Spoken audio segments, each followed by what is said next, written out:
Take a moment to think about the people living around you, somewhere, barely surviving on 1 meal a day, no clean water, and having to fight for the little that is available, yet never giving up for a new beginning in their lives.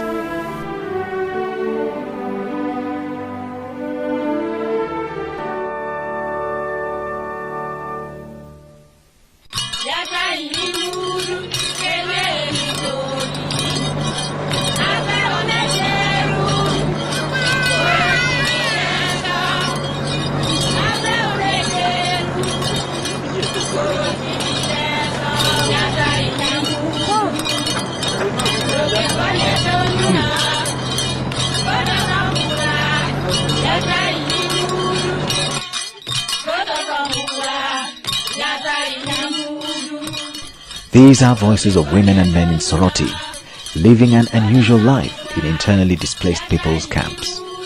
They are crying out to their president, "Give us more guns. Give us more guns to fight our enemies." These people have been forced to flee their homes for fear of being abducted or killed. They live in conditions which violate their human rights. People have been forced to live an unusual life in internally displaced people's camps, looking for safer havens from the Lord's Resistance Army atrocities.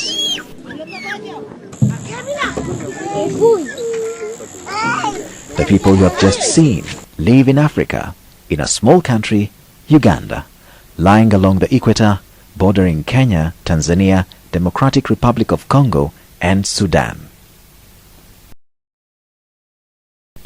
Uganda is a beautiful country that suffered a period of dictatorial leadership under Idi Amin. After a 5-year guerrilla war led by Yoweri Kaguta Museveni, she started seeing a breath of peace. Under the leadership of Museveni, the country is undergoing rapid economic recovery. In spite of that, Uganda was also known for having the highest HIV/AIDS cases in the recent years, with a prevalence rate of 30% in the late 1980s. However, through the tireless effort led by the Ugandan government and its partners, the AIDS prevalence went down to 6% by 2003, according to Uganda AIDS Commission. Today, Uganda is known for her successful battle against HIV/AIDS in Africa and the world over.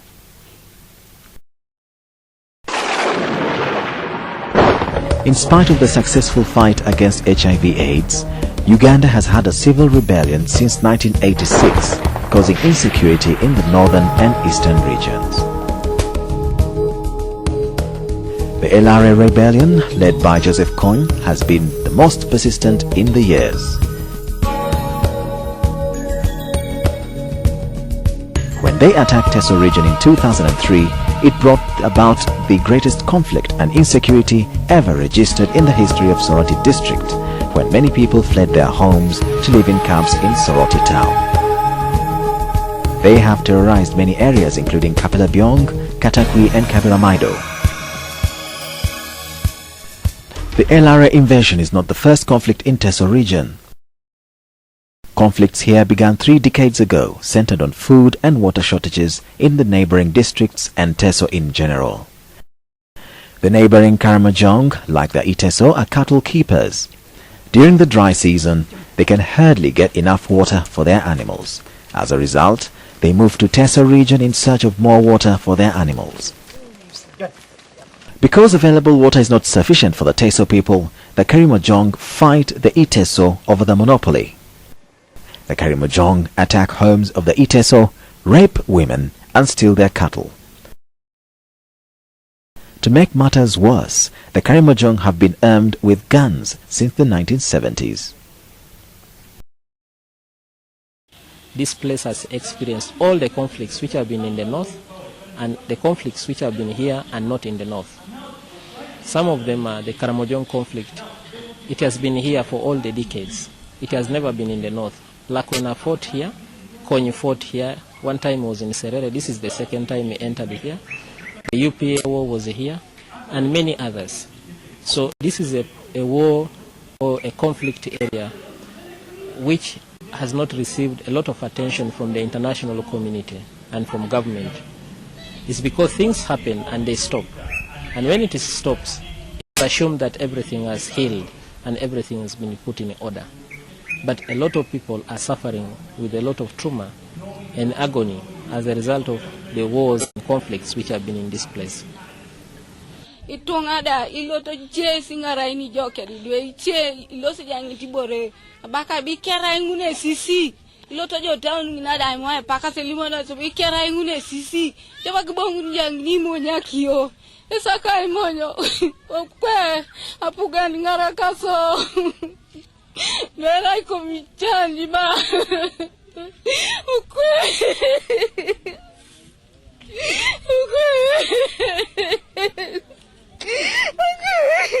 Kako kula lemele nga writing o kamaringina weno prison mamele pupite musago na kwanada ile biara gera kwe atamanga loso bisila puserunda mameni wanyuni ja hanyun tamanga loste ida kere atamanga loso bisingo ningala ino jo bong mutal bong japak mutal ningala ine te bojo ageo na tubur chumambore nyamto skafani kadwe chega na lilele basinge esenyame te kapdor takim derai banga chega na ngun paran sol bobi bong esika chani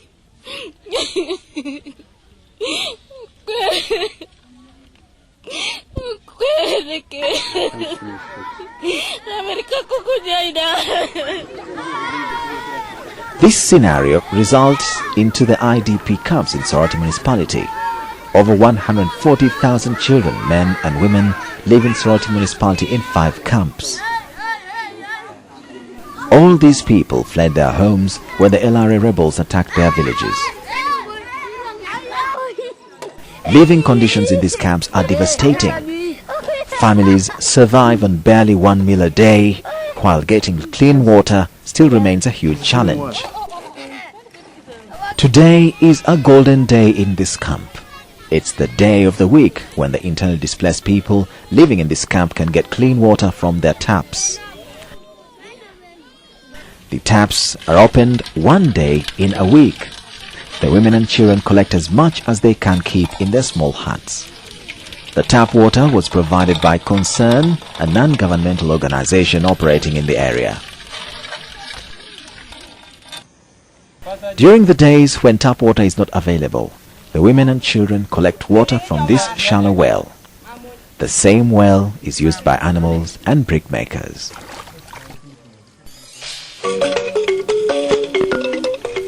It was because of this devastating situation of these people that Community Integrated Development Initiatives, CIDI, intervened to help and reverse the situation, paving a way for a new beginning.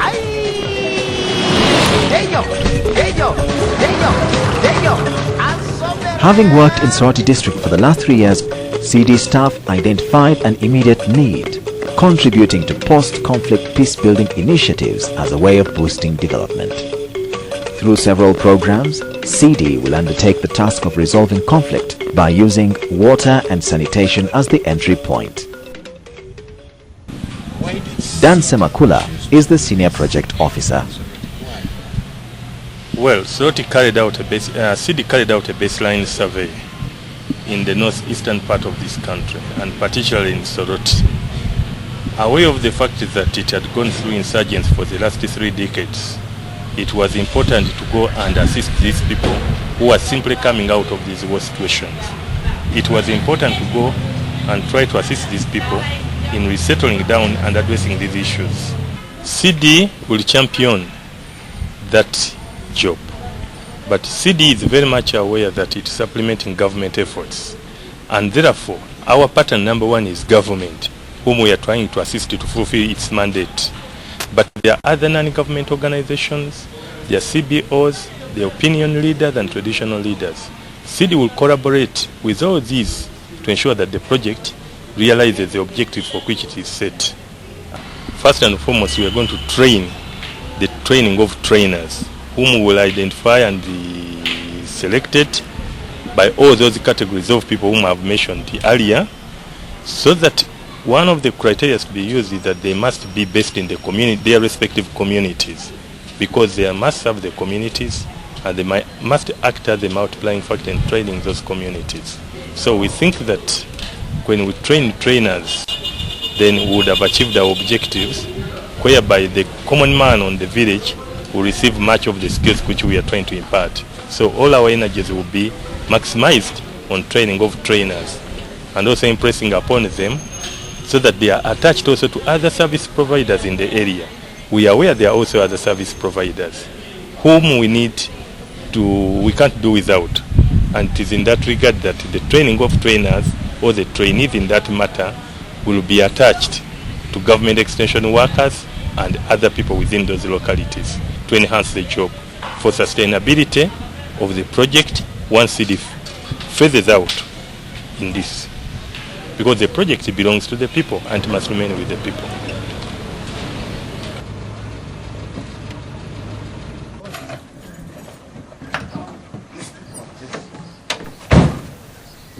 The branch manager, Rita Nantongo, heads CIDI Soroti office.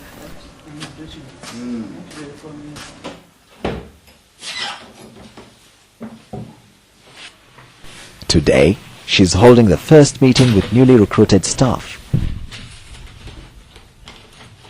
The new staff will act to support the conflict prevention and peace building in water and sanitation program in their relevant professions. But also it is Mary Goretti Ajoti is a lawyer trained at Makerere University. She is ready to guide the team in the legal aspects during the conflict resolution and peace building process. Eriaku is a veterinary doctor from Makerere University with experience in agricultural development. His major task is to promote sustainable agriculture among the resettled persons.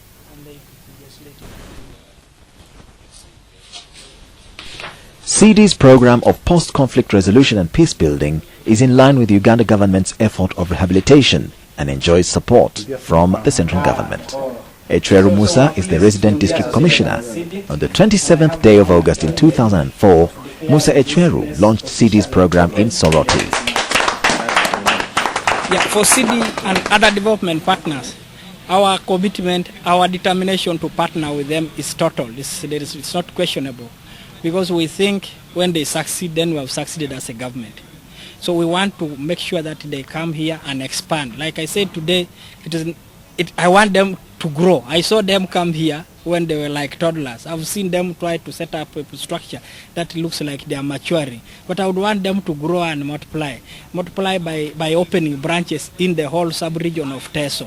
And to me that will help in solving the dilemmas that Teso is facing. So we will do everything in our power to support them, to succeed. Because like I said, for us as a government, the success of non-government organization is eventually our success. When these people succeed, we will have succeeded. So we are committed to working with them in partnership so that we realize our common objective of bettering the well-being of our people. Still, these issues...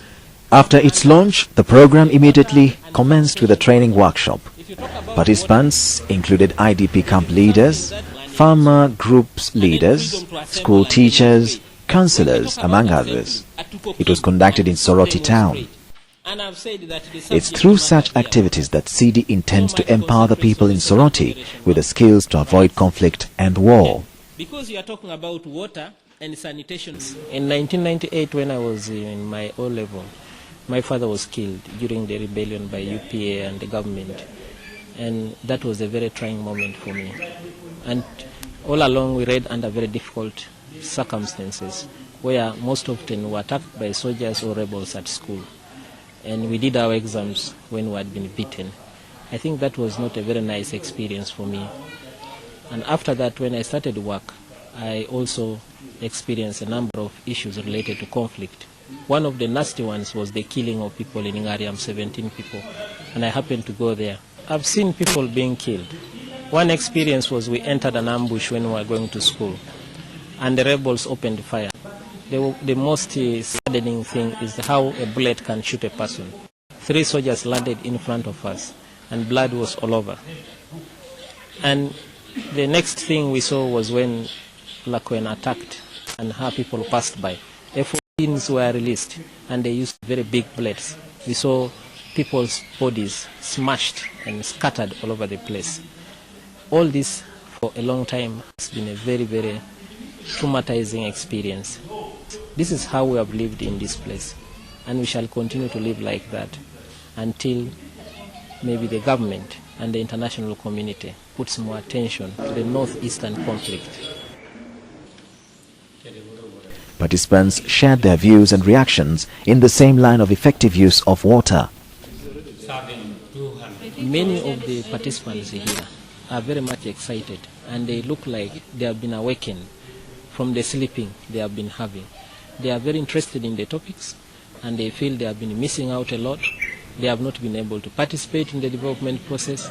They have not been jointly handling issues related to the region. I see from them aspects of regional cooperation coming. They are talking about how they can support MPs in Karamoja, and I'm sure they will urge their MPs to also contribute in Parliament to support the MPs in the problems that affect Karamoja. Because if Karamoja develops, then the problems will be reduced. But I think the seminar itself is very important, and I would encourage that more seminars of the kind be conducted constantly. We need more education, and we also need this education to be accompanied by development. These things should be handled symbiotically, not one thing only, but both of them. At the end of the workshop, participants were more than anxious to return to their villages and use the knowledge acquired from the workshop. Ijula Betty is a participant from Obuku IDP camp in Soroti town. She is in charge of health. She says she's learned how to avoid unnecessary conflicts through utilizing group bylaws, and that it's time for IDPs in Soroti town to get back to their homes and enjoy normal life. She is determined to apply that knowledge for the benefit of her fellow internally displaced persons in the camps.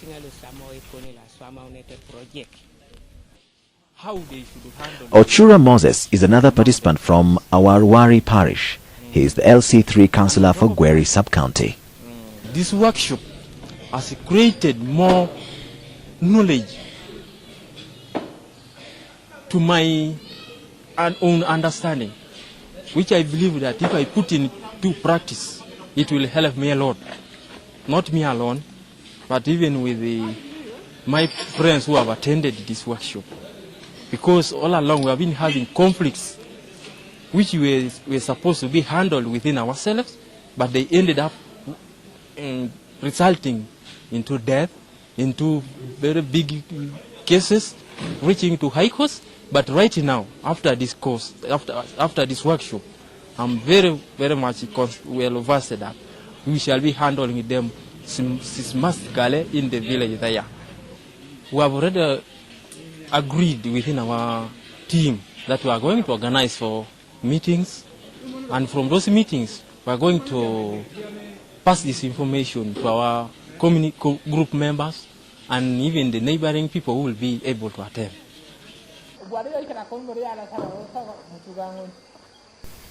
Joseph has just returned home from the workshop. He was selected to attend the training. He is a model farmer on his village and heads a farmers group. He has over 130 orange trees, 6 acres of groundnut plants, plus cattle.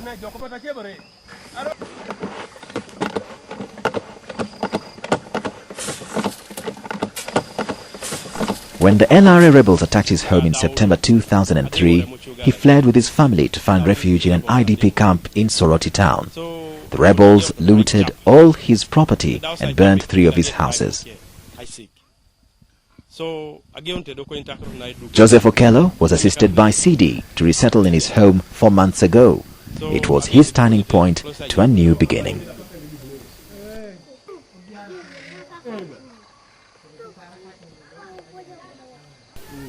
Through progressive training and empowerment from CIDI, he managed to resettle his family, reconstruct 2 of his burnt houses, and continue with his farming activities.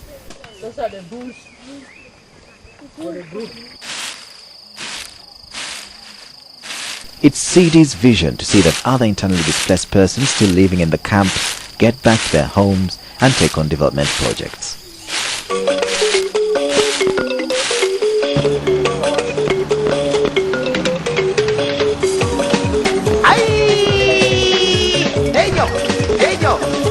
At CIDI head office in Kampala, Uganda's capital, the executive director Dr. Juko Fulgencio says the organization never loses her vision in all the projects, including the water sanitation as an entry point to post-conflict resolution and peace-building initiatives in Soroti district. He devotes a lot of his time in ensuring that the objectives of every program are met.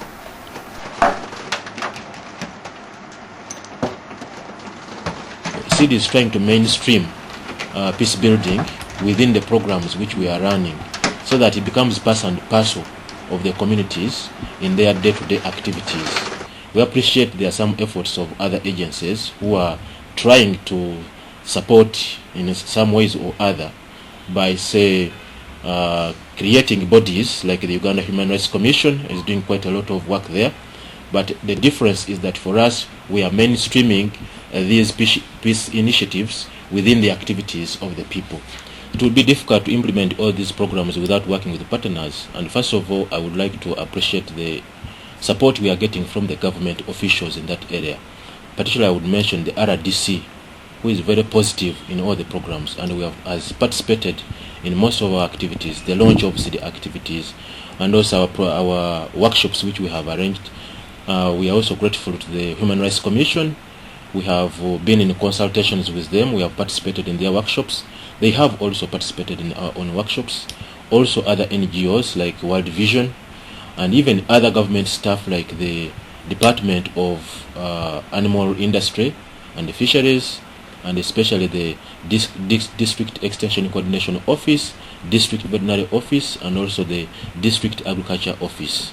So we are grateful to all of these people, and also the COW. They have also been participating in our activities, and even other staff who are related to do with the government development projects in the area.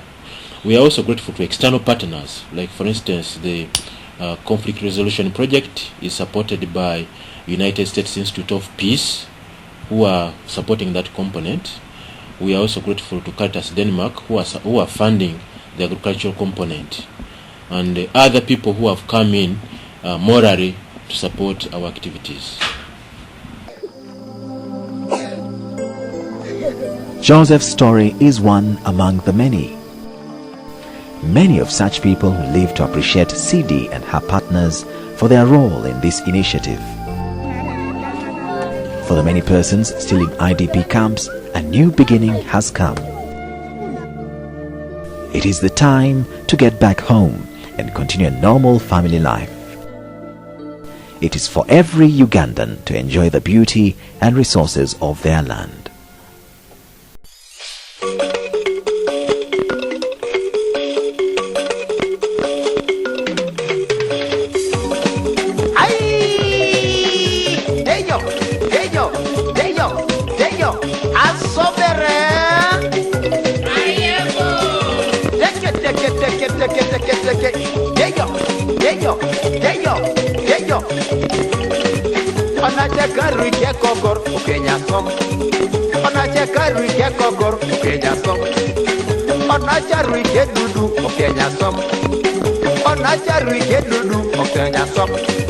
Ochake bila jitite, okenya som.